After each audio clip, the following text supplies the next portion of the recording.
Close your eyes. Picture this, a tiny English village, tucked away in the folds of the countryside. Denham, a place where front doors stayed unlocked. Neighbors shared sugar over garden fences. And the darkest thing anyone feared was a frost killing the spring blooms. But on the night of October 17th, 1946, something else walked those quiet lanes. It started with a sound, carried on the damp autumn fog rolling in from the marshes. A thick, wet thud, not the clean chop of firewood. Slower, heavier, like something dense, giving way. Bone, muscle, a sound no one in Denham should have recognized. Yet by sunrise, 3 families would be gone, erased, not vanished into thin air, but butchered, with an axe left leaning casually against a barn door, like a farmer's forgotten tool. The killer didn't just take lives that night. They left behind a riddle, drenched in blood and silence. A puzzle where the pieces don't fit. The clues point nowhere, and the only witness was the fog itself. This isn't just another true crime tale you'll forget by next week. This is a ghost story, but the ghost isn't some specter in the attic. It's flesh and blood. It walked among them, and it walked away. To this day, no one knows who brought the axe down on Denham, or why. This is the story where the monster won, and where the echo of that single, terrible thud still hangs in the air. To understand the horror that came to Denham, you must first feel its peace. It's 1946. England is breathing again after 6 years of war.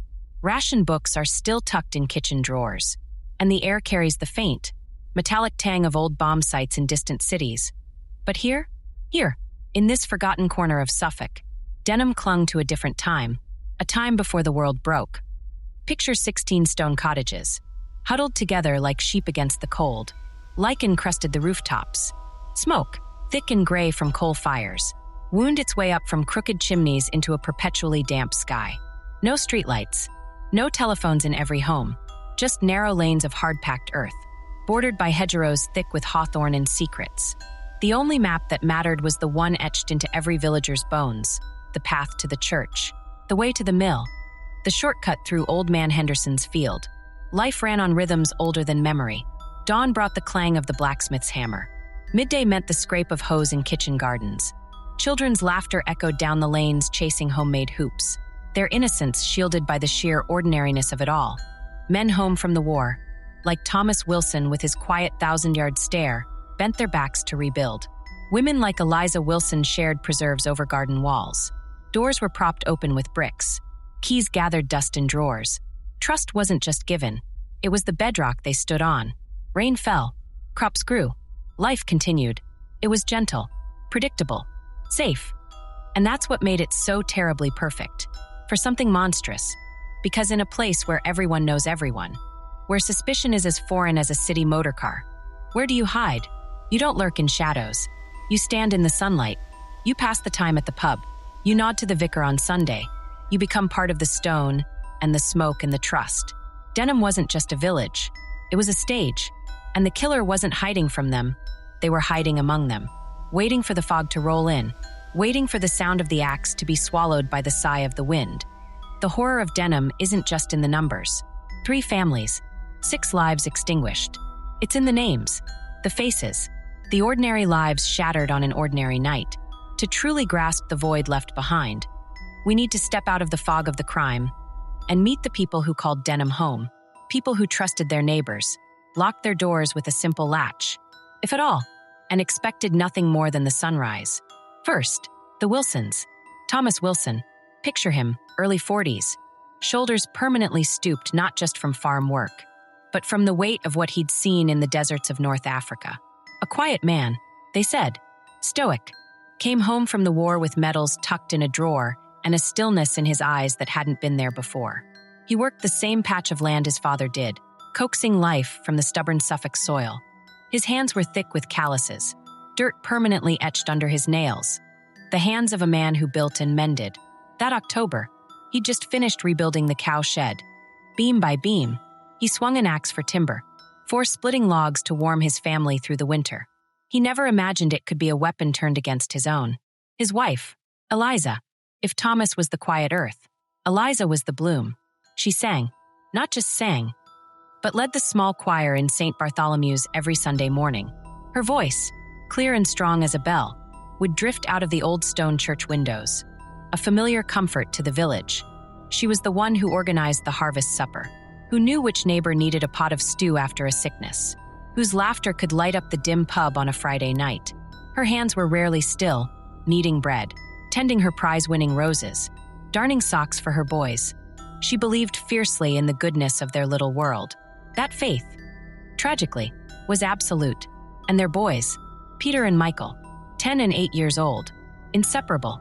Peter, the older one, serious like his dad, already trying to mimic his walk, his way of examining a fence post. Michael, all boundless energy and scraped knees, forever chasing the farm cat or trying to skip stones further than his brother on the mill pond. They shared a room under the eaves, whispered secrets after lights out, built elaborate forts in the hayloft their father pretended not to know about. Peter had just mastered riding his bike without training wheels. Michael had a collection of strangely shaped pebbles he kept in a jam jar on the windowsill. Their world was the farm, the lane, the village school. Safe, contained, until it wasn't. Then, the Carters, Arthur and Edith, not just grandparents, but pillars. Denham was in their bones. Arthur Carter had been born in the very cottage he died in, back when horses, not tractors, worked the fields. He remembered the Zeppelins passing overhead in the First War, knew every inch of land, every ancient boundary stone, every story whispered about the old mill. His face was a roadmap of wrinkles earned under sun and wind. He smoked a pipe that smelled like autumn leaves, spent his afternoons whittling small birds from scraps of wood, and could predict the weather by the ache in his knees. He was Denham's living memory. Edith Carter, his wife of nearly 50 years, was the village knitter. Click-clack went her needles, producing scarves, jumpers, mittens that found their way onto half the children in Denham every winter. Her spectacles perpetually slid down her nose. She kept a meticulous garden, knew every wildflower by its old country name, and baked the most potent gingerbread this side of Berry Street, Edmonds. Her kitchen was always warm, always smelling of baking bread and dried lavender. She dispensed quiet wisdom and strong tea in equal measure. They were the roots of the place, the deep, anchoring roots. To lose them wasn't just losing two people. It was losing a generation's connection to Denham's very soul. Finally, and Price, the newcomer, only 23, fresh-faced, with a spark of idealism still bright in her eyes. She'd arrived just 2 weeks before that fateful October night, taking up the post as the village schoolteacher. She boarded in the small, slightly ramshackle cottage tucked right beside the old mill, its wheel groaning with the flow of the river. She'd come from Ipswich, eager for the peace and simplicity of village life, ready to shape young minds. She'd brought books, bright posters for the classroom, and a modern enthusiasm that charmed the children and intrigued the adults. She'd only just started learning everyone's names. Eliza Wilson had invited her for tea. Thomas Carter had helped her move a heavy trunk. The children were already drawing her pictures. She represented the future Denham was tentatively reaching for after the war, a future brutally cut short. These weren't just names on a grim police report. They were people. Thomas, smelling of earth and engine oil. Eliza, humming hymns while she peeled potatoes. Peter, concentrating fiercely on tying his shoelaces. Michael, giggling as he tried to milk the patient cow. Arthur, tamping down tobacco in his weathered pipe. Edith, carefully wrapping warm wool around a neighbor's newborn. Anne, nervously practicing her first lesson by lamplight, the river murmuring outside her window. They were the threads. Strong, vibrant threads woven into the daily fabric of Denham. Thomas fixing a broken gate for old Mrs. Higgins. Eliza organizing the collection for the new church roof. The Carters' cottage always open, a haven of warmth and stories, and bringing a spark of the outside world to the village schoolhouse. They were the butcher, the baker, the farmer, the singer, the carpenters, the teachers, the grandparents, the children. They were Denham. And on the night of October 17th, 1946, those threads were violently torn out, ripped from the loom. The method was savage, almost beyond comprehension. An axe, not a weapon of war brought home, but a common farm tool, used with horrific, brute force. On Thomas, the man who swung it for wood. On Eliza, whose voice would never lift in song again. On Peter and Michael, whose secrets and scraped knees and jar of pebbles were silenced forever. On Arthur and Edith, the keepers of memory, their stories brutally ended. On Anne, The bright new thread, severed before it could truly weave itself in. The aftermath wasn't just the absence of 6 people. It was the rending of the fabric itself. The hole left behind wasn't just physical. It was a tear in the trust, the safety, the very identity of the village. And the final, chilling signature? The axe itself, found not discarded in a ditch, not hidden in shame, but left leaning casually against the doorframe of the Wilsons' barn. Cleaned, placed deliberately. A silent, monstrous boast, a reminder that the tool of their destruction remained, cold and indifferent, while the warmth of their lives had been extinguished. It stood there, not just as evidence, but as a terrifying question mark. Who among them could wield such horror, then simply walk away? Dawn on October 18th, 1946, broke over Denham like any other. Gray light seeped through the lingering fog. Roosters crowed, muffled and distant. Chimneys began to smoke. But something was wrong. A hollowness, a silence where there should have been life.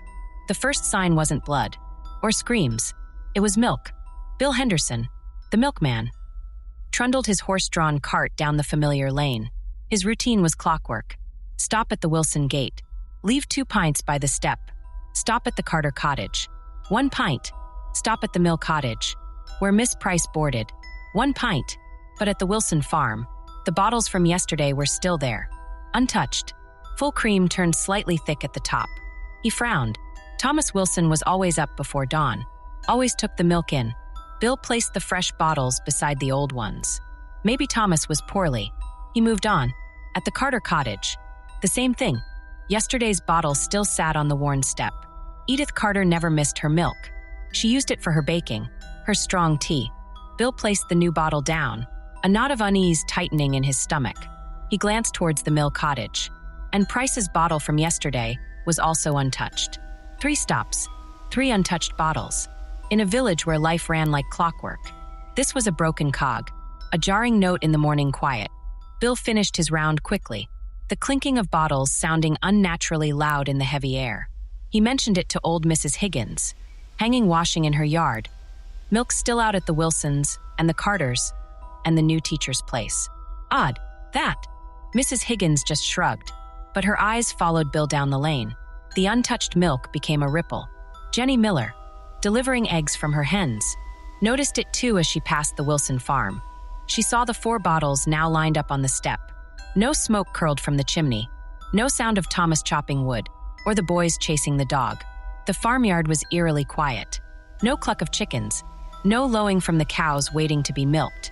The silence wasn't peaceful. It was thick, suffocating. Jenny knocked on the Wilsons' stout oak door. A firm, friendly knock. "Eliza? Thomas? You all right in there?" Nothing, just the echo of her knuckles on wood. She knocked again. Louder. "Hello, boys." Only silence answered. The unease turned cold. Something was very wrong. Jenny hurried across the lane to fetch George Barnes, a burly farmhand who lived with his mother. George, wiping sleep from his eyes, listened to Jenny's worried words. He saw the milk bottles, heard the unnatural quiet. He strode to the Wilson door, his own knock booming. "Thomas, open up. Man, you sick." Silence. He tried the latch. It lifted easily. The door wasn't locked. It swung inwards with a soft groan. "Thomas? Eliza? It's George. We're coming in." The smell hit them first. Not decay. Not yet. But the sour, metallic tang of cold ash from the dead hearth.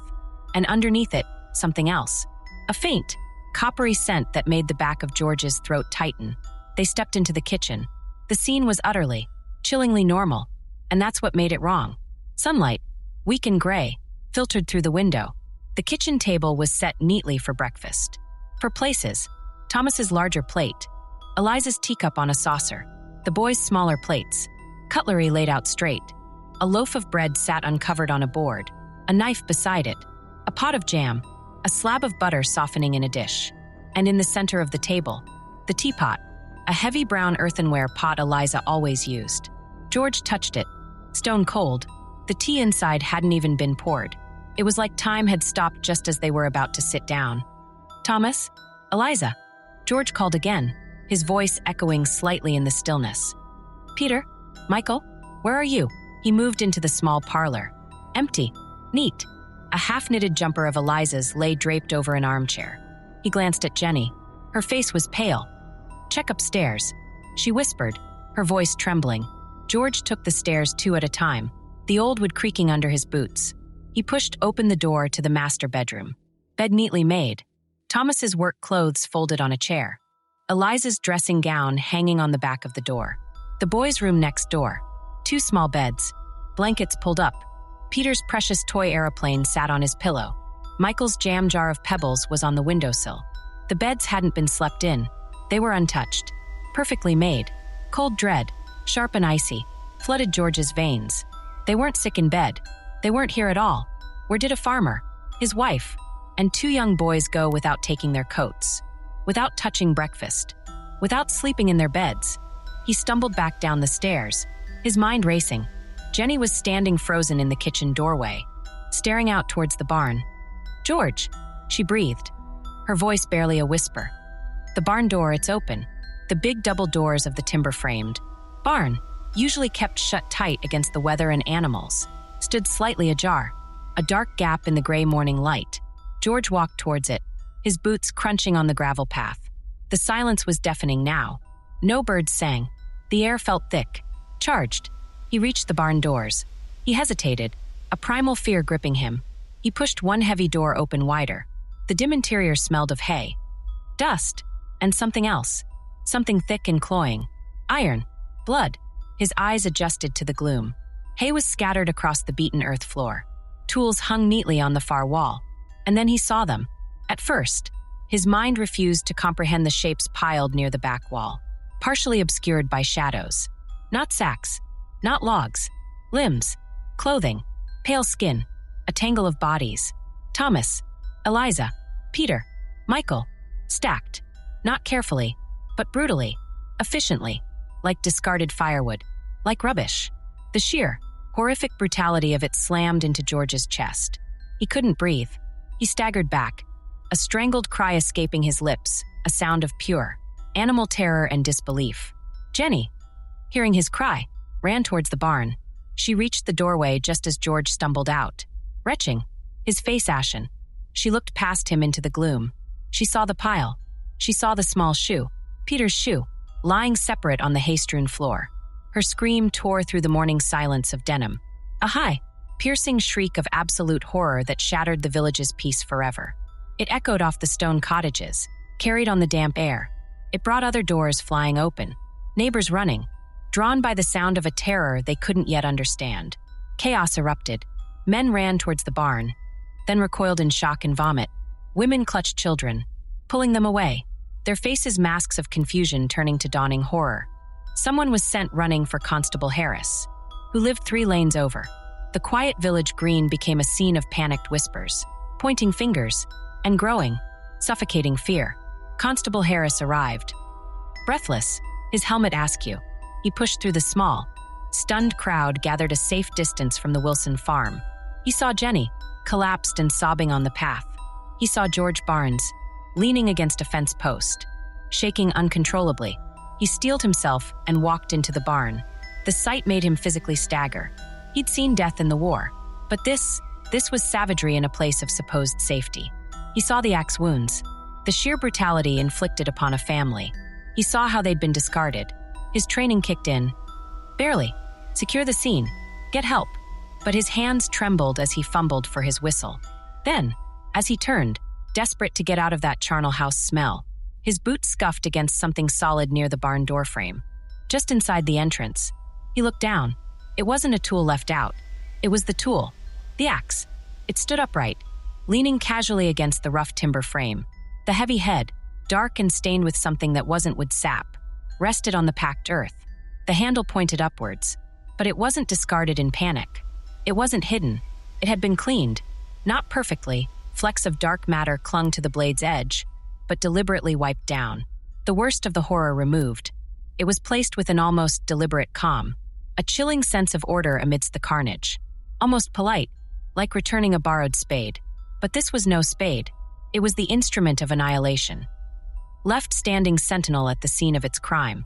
A silent, monstrous announcement. A signature. It wasn't just a weapon. It was a message. Cold, calculated, and utterly terrifying.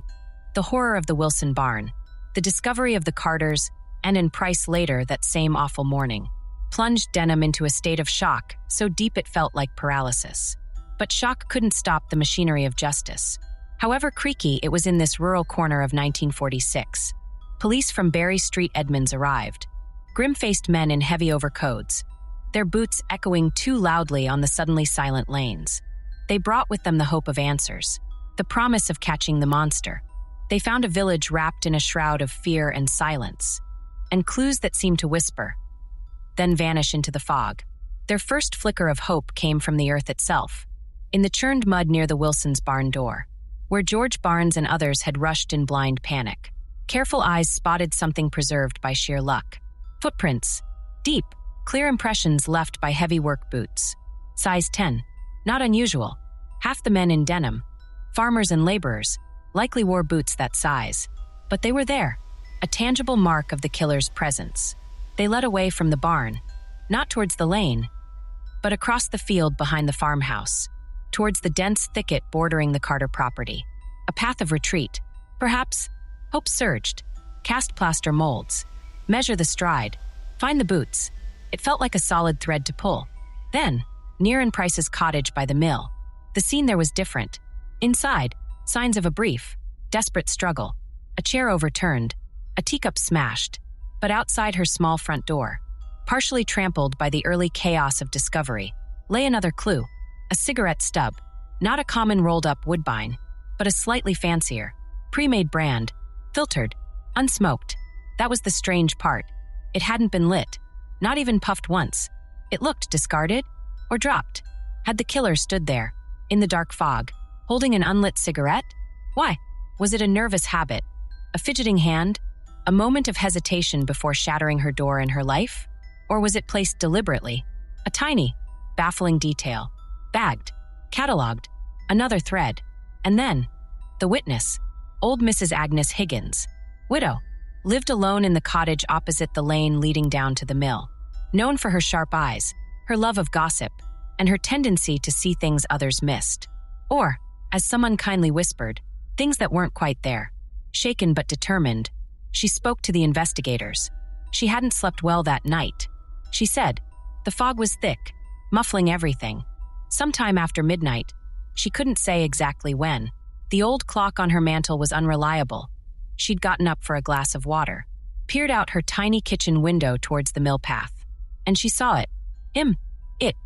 Just a shadow. She insisted, her voice trembling. Tall, very tall, moving quick-like down the path towards the mill cottage. Didn't walk normal, not hurried, exactly. More gliding, like it knew exactly where it was going. The investigators pressed. What did he look like? Clothes? Face?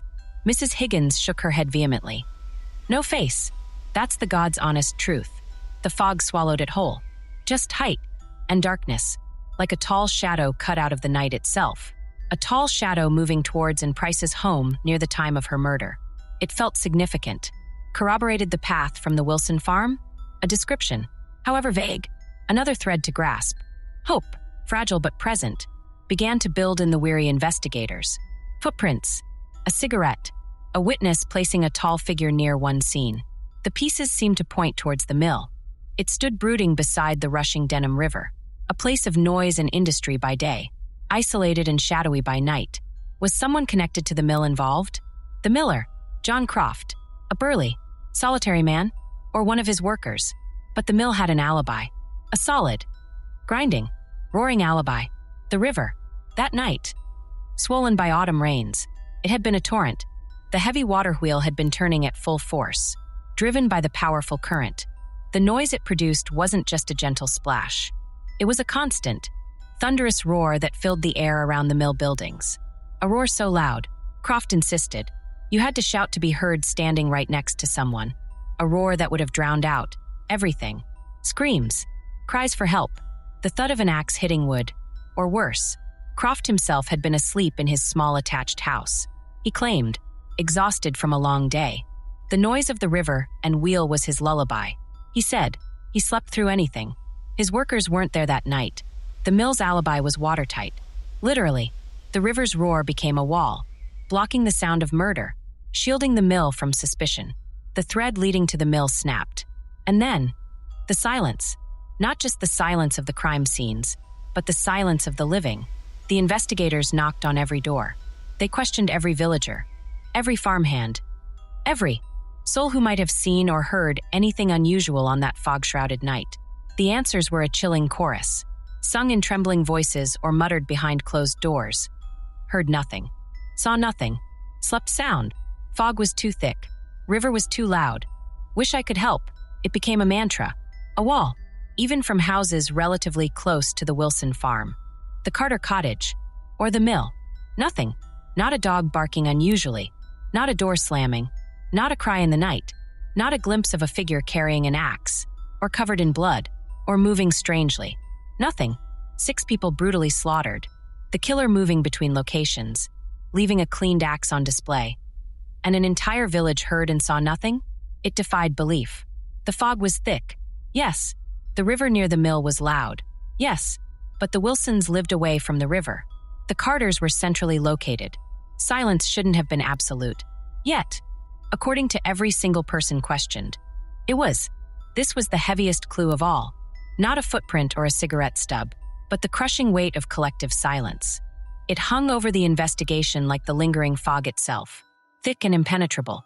It spoke louder than any testimony. It whispered of secrets buried deep, of terror so profound it choked words in the throat, of a community closing ranks against an unspeakable horror within its midst. Or perhaps, closing ranks around it? The investigators knew, in their bones, with a cold certainty that grew with each repeated, heard nothing, saw nothing, that someone was lying. Not necessarily everyone, but someone who knew, someone who saw a shadow that wasn't just fog, someone who heard a sound that wasn't just the river, someone who recognized the size 10 boot prints, or knew who smoked that brand of filtered cigarette, someone who could name the tall shadow. But fear, or loyalty, or something darker, kept their mouths shut. The whispers weren't just from Mrs. Higgins. They were the unspoken truths trapped behind clenched teeth and lowered eyes. The footprints led to a thicket, then vanished. The cigarette brand was common enough in nearby towns, untraceable to a single buyer. Mrs. Higgins' tall shadow could have been anyone of above-average height, and Denham had several. The river's roar covered the mill, and the silence covered everything else. The clues, so promising at first, became dead ends, whispers lost in the wind, trails gone cold. The investigation, so full of grim purpose that first day, began to stumble. The fog of the crime wasn't just weather. It was the fog of fear, lies, and unanswered questions that settled over Denham, thicker and more suffocating than ever. And somewhere in that fog, the killer walked free, their secrets buried beneath the weight of a village's terrified silence. The silence of Denham was thick, but suspicion began to fester beneath it, like rot in a seemingly sound apple. The police had footprints, a cigarette stub, a shadowy figure, and 6 bodies.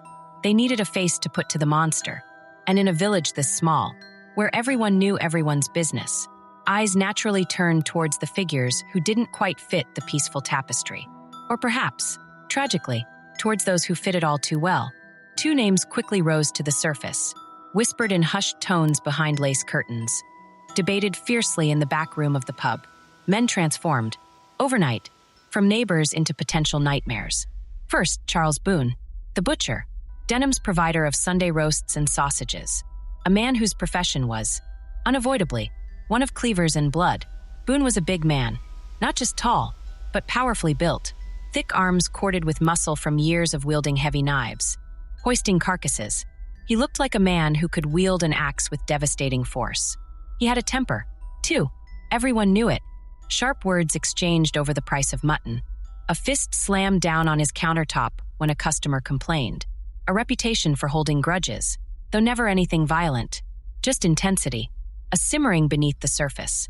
He was a widower, lived alone above his shop on the village green, a solitary figure even before the murders. And then there was the creek. On the morning after the murders, as the awful news was spreading like poison gas through Denham, young Billy Tapper, fetching water for his mother, saw Charles Boone down by Miller's Creek, just beyond the edge of the village. Boone wasn't fishing. He wasn't washing meat. He was kneeling on the muddy bank, sleeves rolled up past his thick forearms, vigorously scrubbing his hands and arms in the cold, flowing water, over and over, rubbing them raw. Billy thought it odd. He'd never seen the butcher do that before. He mentioned it later, casually, to his father. That casual remark became a cornerstone of suspicion. Why was Boone washing so intently, so publicly, on the morning after blood had drenched Denham? Was it the ingrained habit of a butcher cleaning off the day's work? Or was it something darker? Trying to wash away evidence invisible to the naked eye? Trying to cleanse himself of something far worse than pig's blood? Boone became suspect number one.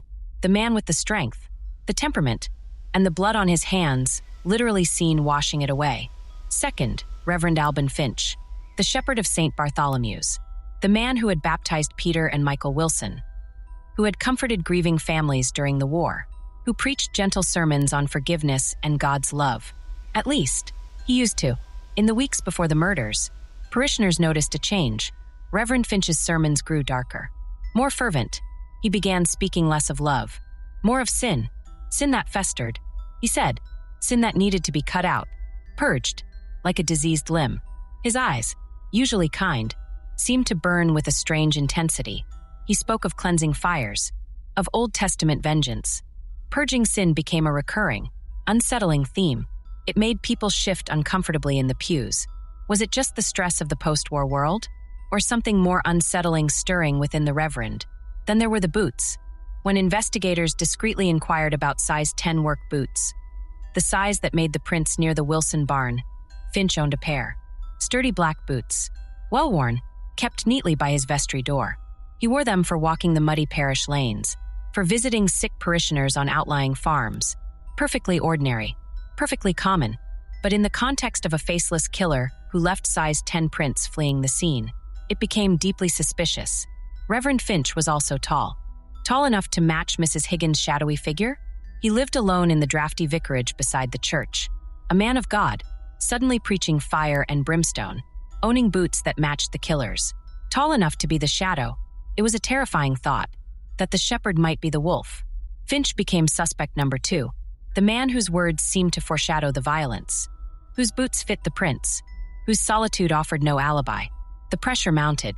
Boone and Finch, the butcher and the preacher, two pillars of the community, now under the harsh, unforgiving light of suspicion. The police needed alibis, concrete proof of where they were during the crucial hours of that foggy night. Charles Boone's alibi seemed, initially, almost too convenient. He claimed he'd been at the King's Arms, the village pub, that entire evening, not just for a quick pint. He'd been drunk, falling down drunk. According to several witnesses, landlord Bert Wilkins confirmed it. Boone had arrived early, ordered a pint, then another, then whiskey chasers. He'd gotten into a loud, slurring argument with Tom Henderson about cricket scores around 9 o'clock. By 10, he was slumped in a corner, snoring loudly. Bert and two farmhands, Jim Carter and young Davy Simmons, swore they helped carry the barely conscious Boone up to his room above the butcher shop sometime after 11. They dumped him on his bed, still in his clothes. Jim Carter even remarked on the sour smell of whiskey and sweat. Boone, they all agreed, was in no state to walk 10 feet, let alone carry out multiple axe murders across the village. He was out cold until well past dawn. His alibi wasn't just solid, it was witnessed by multiple, seemingly reliable people. Tight as a coffin lid. Reverend Finch's alibi was simpler, yet somehow more unsettling. He stated he'd been in the church, alone, praying. He often did this late into the evening. He explained calmly, seeking solace, guidance. The heavy oak doors of St. Bartholomew's were unlocked. As always, anyone could have walked in and seen him, but no one did. No villager came to the church seeking comfort that night. No one passed by and glanced through the stained glass. Finch was utterly alone, from dusk until he retired to the vicarage just before midnight. He claimed he was kneeling before the altar, lost in prayer, a solitary vigil in the echoing silence of the old stone church. No witnesses, no one to vouch for him, just his word, the word of a man whose recent sermons had taken a disturbingly violent turn. His alibi was solitude. It was plausible. Priests do pray alone, but it offered no comfort. It offered no proof. It was an alibi built on faith, in a village where faith had been brutally shattered. And that's the chilling core of this chapter. The word that echoes louder than any scream in Denham, alone. Boone was seen being carried to bed, But was he truly unconscious? Could drunkenness be faked? How deeply did those witnesses really check? Finch said he was praying, but the church was empty. Who could truly know? The terrifying truth investigators faced was this. In the thick fog and deep darkness of that October night, no one in Denham had a truly airtight alibi that didn't rely on someone else's word, or the terrifying void of solitude. The blacksmith was home with his wife, but did she sleep soundly? The schoolmaster lived alone. Where was he? The farmer down the lane claimed he slept through. But could anyone prove he didn't get up? The milkman delivered early. But what happened before dawn? Even those with alibis like Boone's, built on the testimony of others, existed in a fragile web of trust that the murders had already ripped apart. Could those witnesses be lying? Mistaken? Too scared to tell the truth? The suspicion surrounding Boone and Finch was intense, fueled by their professions, their words, their boots, their solitary lives, and Boone's creekside washing. But the alibis, especially Boone's witnessed drunkenness, held. The police couldn't break them. They had no physical evidence, no blood on Boone's clothes despite the washing, no hidden axe in Finch's vestry, linking either man definitively to the crimes.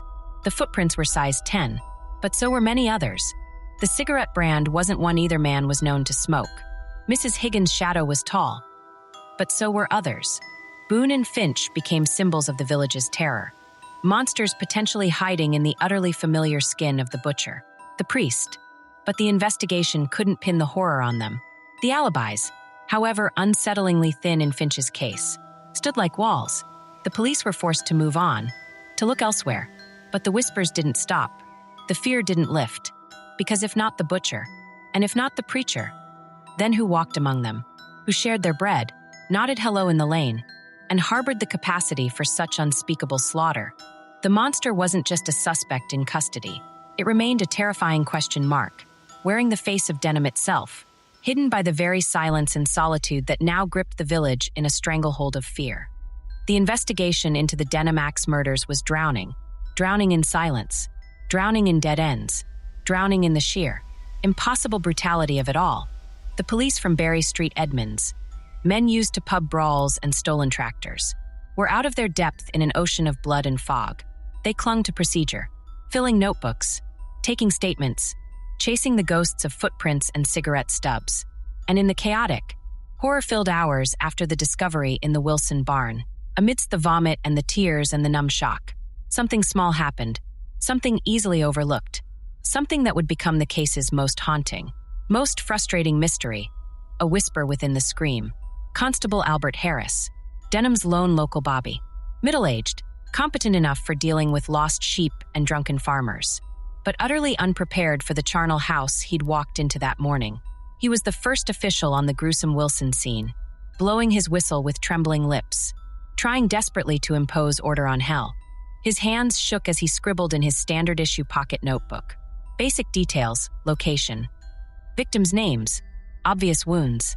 The axe, chillingly noted, found leaning against barn door frame. Cleaned, handle smooth, head stained dark. He sketched the position of the bodies, the layout of the barn, standard procedure. And then, amidst the horror, his eyes caught something else, something incongruous, small, almost insignificant against the backdrop of slaughter. As the bodies were carefully, respectfully moved later that morning, Thomas Wilson's massive frame lifted first. Constable Harris noticed a scrap of paper, not torn from a book, not a leaf, a small, rectangular piece of cheap, white writing paper. It had been lying directly beneath Thomas's torso, pressed into the damp, blood-soaked hay, partially hidden, partially protected. He bent down, using the tip of his pencil to carefully nudge it fully into view, avoiding touching it with his fingers. He didn't pick it up immediately. He noted it. In his little book, beneath the sketch of the bodies, he wrote, clear and precise. Item found under T. Wilson body, small slip white paper. Words written, and no loose ends. 2 words, capital letters. Blocky, deliberate handwriting. According to his notes, like a label, a command, a declaration. No loose ends. What did it mean? Was it a message from the killer? Dropped accidentally? Placed deliberately under the victim like some macabre calling card? Was it Thomas Wilson's own note? Something snatched from his pocket during the struggle, bearing some cryptic meaning known only to him? The possibilities were chilling. No loose ends sounded cold. Professional. Final. Like tying up a business transaction. Not the frenzied rage of a madman, but the calculated act of someone ensuring silence? Completion? It felt like a key. A tiny, blood-stained key to the killer's mind. Constable Harris, following procedure he'd barely used before, finally picked up the note using a clean handkerchief. He placed it carefully into a small, clear evidence envelope he happened to have. He sealed it. He wrote the details on the outside. Found beneath T. Wilson Barn. October 18th, 46. Note, and no loose ends. He handed this envelope, this fragile piece of potential truth, to Detective Inspector Mallory, the senior officer who'd arrived from Berry Street, Edmonds later that chaotic morning. Mallory, overwhelmed by the scale of the atrocity, the multiple scenes, the growing panic in the village, took the envelope. He glanced at it. No loose ends. He frowned. It was odd, disturbing, but was it crucial? Or just another bizarre piece of detritus in a scene of unimaginable violence? He tucked it into his own jacket pocket, intending to examine it properly later, once the immediate tasks of securing the scenes and identifying the victims were under control. The tiny envelope, holding its two terrifying words, vanished into the maelstrom of the investigation. The day wore on. Horror compounded horror as the bodies of Arthur and Edith Carter were discovered in their cottage, and in Price in her mill home. The village descended into terrified lockdown. The police station in Berry Street, Edmonds became a frantic hub. Evidence was bagged, the axe, clothing samples, the cigarette stub, plaster casts of the footprints. Witness statements piled up, mostly repeating the same fearful, heard nothing, saw nothing. Constable Harris's initial notebook, containing his first, raw observations, was collected and added to the growing case file. Late that night, exhausted, his mind reeling, D.I. Mallory finally remembered the small envelope. He reached into his jacket pocket. It was gone. Panic. A frantic search of his office. His car. The pockets of the coat he'd worn earlier. Nothing. He questioned Constable Harris again. Harris was adamant. He'd found it. He'd bagged it. He'd handed it directly to Mallory. His notebook entry was clear proof. Mallory couldn't deny the notebook entry. It was there, in Harris's neat handwriting. Small slip white paper. Words written and no loose ends. But the physical note, the envelope, vanished. Like smoke. What happened? The possibilities are as chilling as the note itself. Lost in chaos? Could the tiny envelope have simply fallen out of Mallory's pocket during the frantic day? Trodden on, swept up with rubbish in the overwhelmed police station? A tragic accident of incompetence and pressure. Burying the most vital clue? Plausible. Denham was swallowing truth whole. Suppressed? Did someone within the investigation see those two words and understand something dangerous? Did it point towards a direction the police, for reasons of their own, corruption, fear, institutional blindness, didn't want to pursue? Was the note deliberately misplaced to protect someone, or to avoid a terrifying conclusion? A darker possibility. Stolen? This is the possibility that sends the coldest shiver down the spine. Could the killer have taken it? Could the person who placed the note under Thomas Wilson's body, or who dropped it during the attack, have somehow retrieved it from inside the police station? How? Was the killer someone with access? Someone trusted? A constable? A clerk? Or someone who simply walked unnoticed through the chaos? The idea that the murderer could infiltrate the heart of the investigation, removing their own signature, is profoundly terrifying. It speaks of audacity, control, and a deep, intimate knowledge of the system and the people meant to catch them. D.I. Mallory, faced with this baffling disappearance, made a decision. He buried it, not literally, but procedurally. He didn't include the note in the official evidence logs circulated to the press or higher authorities. He didn't highlight Constable Harris's notebook entry. He mentioned it obliquely in an internal memo weeks later, calling it an unverified notation by P.C. Harris. No corroborating evidence found. He effectively erased it from the official narrative. Was it to cover his own embarrassment at losing it? Was it because he feared the implications of option 2 or 3? Or did he genuinely believe it was irrelevant, a figment of stress or a mistake? We'll never know Mallory's true thoughts. But the result was the same. The note, and its two chilling words, vanished from the official story. But it didn't vanish from Constable Harris's mind, or from his little notebook, tucked away in the voluminous case file. It became a secret, a ghost clue, known only to a handful of investigators, whispered about in the years that followed. No loose ends. What did it mean? Was it the killer's grim satisfaction? A warning? A reference to silencing potential witnesses, like Poor and Price? The newcomer who might have seen something? Or was it a boast that the killer had planned meticulously, executed perfectly, and left no loose ends for the police to follow? The phrase itself is ice cold, efficient. It strips away any shred of passion or madness and replaces it with something far more frightening: purpose, calculation, control. The vanished note isn't just a missing piece of evidence. It's the crack in the investigation's foundation. It's the shadow moving within the police station itself. It's the terrifying suggestion that the monster wasn't just hiding in Denham's lanes, but potentially within the very walls built to find him. It transforms the case from a horrific tragedy into something resembling a dark, unsettling game. A game where the killer might have been watching, manipulating, even retrieving their own calling card from under the noses of those hunting them. The note was gone, but the question it screamed remained, echoing louder than any alibi or footprint. Who had the power, the access, or the sheer, chilling audacity to make evidence disappear? And what terrifying loose end were they ensuring would never be found? The axe murders didn't just end lives in Denham, they ended the village itself. Oh, the stones remained for a while. The fields grew wild, but the heart stopped beating that October night. The trust was shattered, replaced by a thick, suffocating fog of fear that never truly lifted. Children who once ran free, shouting through the lanes, now grew up flinching at shadows, taught by terrified parents to lock doors that had never known locks. Windows were shuttered before dusk. Neighbors watched each other not with warmth, but with suspicion sharp as a knife. The laughter stopped. The singing stopped.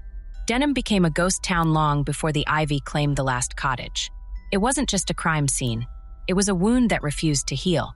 And the official investigation? It mirrored the village's fate. In the months following the horror, the case file grew. It swelled like a living thing, fed by statements, reports, forensic analyses, rudimentary by today's standards, maps, photographs of footprints, and the chillingly clean axe. 500 pages. A monument to effort, to horror, to desperation. Detectives chased leads that spiraled into dead ends. They re-interviewed villagers, their questions meeting the same wall of silence. Heard nothing. Saw nothing. They revisited the alibis of Boone and Finch, finding no cracks. They searched for the source of the cigarette stub, the buyer of size 10 boots in nearby towns, a futile task in post-war rural England. They even quietly probed the disturbing disappearance of the no loose ends note, finding only confusion and dead ends within their own ranks. The file grew thicker and heavier with frustration. Then, it stalled, like a car engine choking on bad fuel. The momentum died. Leads dried up. Witnesses had nothing new to say, or were too afraid to say it. Suspects couldn't be broken because the evidence simply wasn't there to break them with. The case file stopped swelling. It sat. It gathered dust on shelves in Bury St. Edmunds, then later in some regional archive. It became less an active investigation and more a morbid relic, a tombstone for 6 lives and the soul of a village. There was no triumphant arrest, no dramatic courtroom revelation, just silence and the ticking clock. Why? Why did this case, unlike so many others, become an enduring, unsolvable puzzle? The answer lies not just in the lack of answers, but in the nature of the questions themselves, questions that burrow under the skin and fester. First, the axe. Why leave it? This wasn't a weapon discarded in panic or hidden in shame. It was displayed, leaned deliberately against the Wilson barn doorframe, cleaned, placed with an almost casual arrogance. Was it a signature? A sick trophy? A message to the police? Catch me if you can? Or was it something darker? A symbol left by the killer, ensuring the very tool of their horror became the central, unforgettable image of the crime? It wasn't just evidence. It was a taunt, a constant, chilling reminder of the killer's presence and control. In every other murder, disposing of the weapon is instinct. Here, leaving it became the most baffling act of all. Second, and Price. Why kill her? She was the outlier. Thomas Wilson, Eliza, their boys. The Carters, they were Denham, roots deep in the soil. But Anne, she was a sapling, barely planted. She'd arrived only 2 weeks before the murders. A stranger, really. She barely knew anyone's name. She posed no obvious threat. She held no deep village secrets. So why include her in the slaughter? Was it simply opportunity? Her isolated cottage by the noisy mill an easy target? Was it because she, as an outsider, might have seen something earlier that others missed? Or was there a more terrifying reason? Did she recognize the killer? Did she, in her bright, new innocence, inadvertently cross paths with the monster on that foggy night? Or worse, was her murder a message? A warning that no one was safe? Not even the newest thread, her death injected a randomness, a profound senselessness, that made the crime feel even more monstrous and unpredictable. Third, the detectives. This is perhaps the most unsettling thread. Every detective who worked the Denham case in any significant capacity left, not transferred, not promoted. They retired, early, abruptly. D.I. Mallory, who led the initial investigation, handed in his papers less than a year later, citing health reasons. His deputy followed soon after. Younger constables who'd been on the scene that first day requested transfers to quieter beats. Years later, when the cold case was occasionally dusted off, the officers assigned would delve into the file, re-interview the few remaining, tight-lipped villagers, and then, invariably, they too would step away from active duty sooner than expected. The official reasons were vague: stress, family needs, pursuing other opportunities. But the whispers among the force were persistent. Chilling. Colleagues spoke of these. Men becoming withdrawn, haunted, of finding them late at night in near-empty offices, staring at crime scene photos under lamplight, jumping at shadows. They spoke of hushed conversations, fragments overheard. That shadow, like it wasn't human, gets inside your head. It was more than just the horror of the crime scene. It was the oppressive, unbreakable silence of Denham, the feeling of chasing a phantom who seemed to mock them from within the fog itself. The case didn't just frustrate them. It seemed to infect them. It eroded their belief in order, in solvability, in the very system they served. The unsolvable puzzle became a personal curse, a shadow clinging to their careers and their peace of mind. Denham offered no DNA to test decades later. No forgotten fingerprint on the axe handle that modern tech could lift. No deathbed confession. Just silence. Just dust. Just those same maddening questions echoing across the years. Why leave the axe? A display of power? A signature? A taunt? Why kill in price? Randomness? Opportunity? Did she know something? Why did the detectives break? Was it just the horror? Or was it something else? The feeling of being watched by the unsolved puzzle itself. The case endures because it refuses neat closure. It's not a riddle missing one piece. It's a puzzle where the pieces we do have seem to belong to different pictures. The brutality contradicts the calculated note, if it existed. The local knowledge implied clashes with the killing of a stranger. The monster hiding in plain sight theory is shattered by the lack of any credible, provable suspect. It's a maze with no exit, a locked room where the key was thrown into the deepest part of the river. Denham became a ghost town. The case file became a ghost story within the force. And the shadow Mrs. Higgins saw, the shadow that haunted the detectives, the shadow that slipped away leaving only blood and silence. That shadow is the true legacy. It's the shadow of the unsolvable, the shadow that whispers that sometimes evil doesn't just act, it vanishes. It leaves behind not just bodies, but a void filled with questions that echo louder than any answer ever could, a void where the only certainty is that the monster walked free, and the puzzle they left behind was built, deliberately or tragically, to endure. Time moves on. Wars end. Cities rise. People forget. But some stains seep too deep. They become part of the earth itself. Denham didn't just die that October night in 1946. It was murdered. Slowly. Inexorably. And the ruins you'd find today, if you dared to seek them out, they aren't just crumbling stone and rotted wood. They're a grave for innocence, a grave for trust, and a grave that refuses to stay silent. Picture it now, not the postcard village of 46, but decades later, Suffolk countryside, lush and green, reclaiming what was lost. Where 16 stone cottages once huddled, only fragments remain, jagged walls, skeletal against the sky, choked by decades of relentless ivy, nature's shroud. Roofs collapsed inward, spilling rotten beams onto floors buried under drifts of leaves and time. Gardens, once bursting with Edith Carter's blooms and Thomas Wilson's vegetables, are tangled wilderness. Roses run wild. thorns catching at the air like skeletal fingers. The village green? Swallowed by meadow grass and saplings pushing through the cracked earth where children once played tag. The mill by the river? Its great wheel lies shattered and half-buried in the silt. The rushing water that once drowned in Price's screams now murmurs past the collapsed timber frame, whispering secrets to the reeds. The lane that echoed with Bill Henderson's milk cart is now just a faint, overgrown track, disappearing into brambles. St. Bartholomew's Church? Its spire is gone. The bell that once called Eliza Wilson to choir practice lies cracked and moss-covered in the nave, open to the rain. Windows are dark, sightless eyes. Doors hang askew on rusted hinges, leading only into damp shadows and the smell of decay. Denham isn't a place anymore. It's a wound in the landscape, a physical ache. You can feel it the moment you step near the overgrown boundary, a profound stillness, heavier than mere silence. It's the silence of absence, the silence of 6 voices, and hundreds more that fled, never to return. But ask in the pubs of the next village over. Ask the old farmers whose land borders the Denham ruins. Lower your voice. Mention the name. You'll see it, a flicker in their eyes, a tightening of the jaw, a glance towards the setting sun.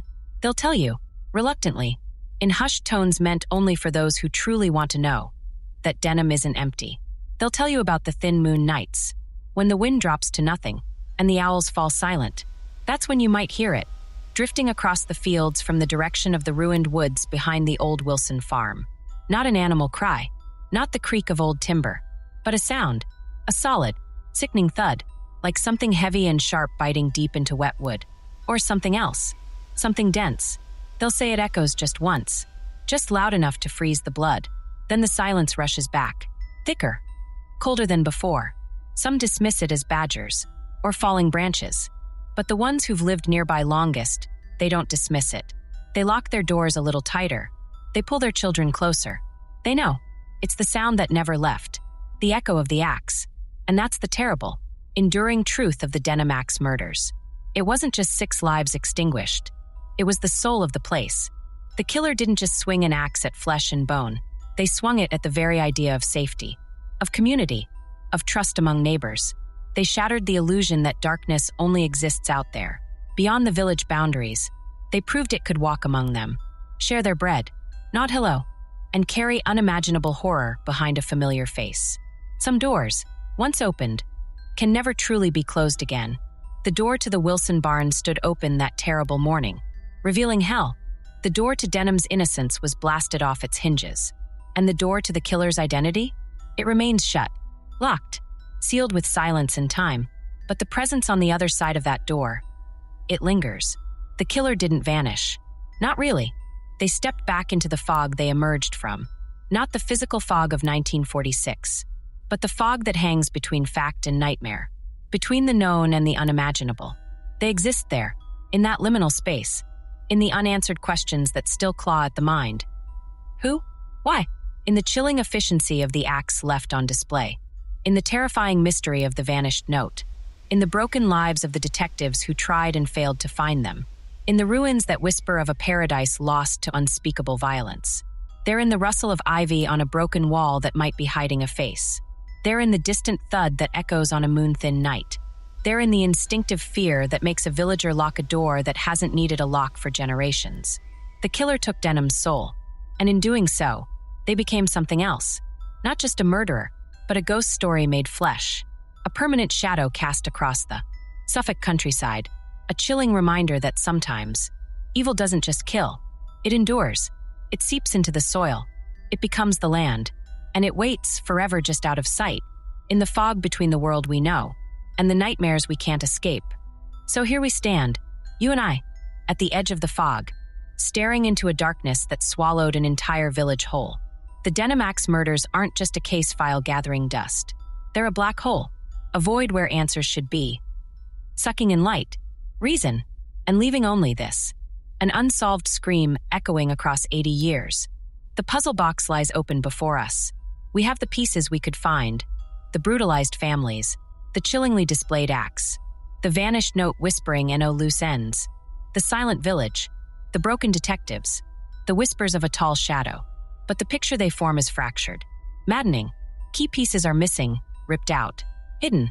lost in the very fog that shrouded the killer's escape. The face that belongs to the monster? It's a blank space, a question mark etched in blood. And that's the most terrifying part. This wasn't some phantom. This was flesh and blood. A person. Someone who breathed the same air as Thomas Wilson. Who maybe nodded to Eliza Carter. Who could have bought a pint from Charles Boone. A ghost, but one that walked on two legs. A ghost whose face you might pass on the street tomorrow. Whose eyes you might meet on a train. Whose hand you might shake. Because evil doesn't always look like a monster. Sometimes, it looks like your neighbor. Your colleague. The quiet one. The one nobody suspects. Denham proved that. It proved the monster wears human skin and walks away clean. Which brings us to you.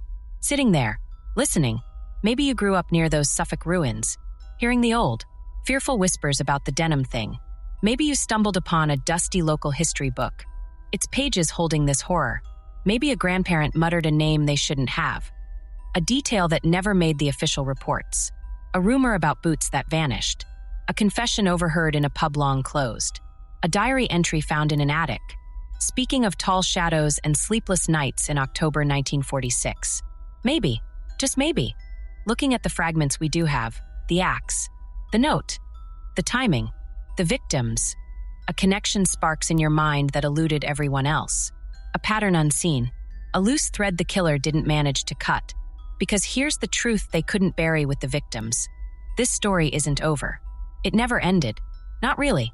Denham's ruins stand as a tombstone, but the killer's secret isn't buried there. It's out here, in the world, in the silence of descendants who might know more than they say, in an overlooked archive box, in a forgotten letter, in a sudden realization sparked by hearing these words. The case isn't cold.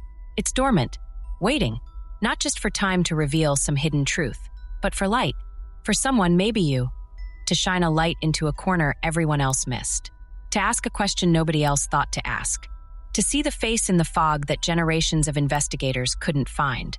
It's waiting for answers, for justice, however belated, for Thomas, Eliza, Peter, Michael, Arthur, Edith, and Anne, for the soul of Denham, for the terrified child who grew up locking a door that never needed a lock before. Or maybe it's waiting for something else, something darker. The next time the fog rolls thick off the marshes, the next time the moon is thin and cruel, the next time a lonely lane lies silent under the stars. Maybe it's waiting for the echo of footsteps that don't quite sound right, for the creak on the stair that shouldn't be there, for the shape at the window that has no face, just height. Maybe it's waiting for the next knock in the dark,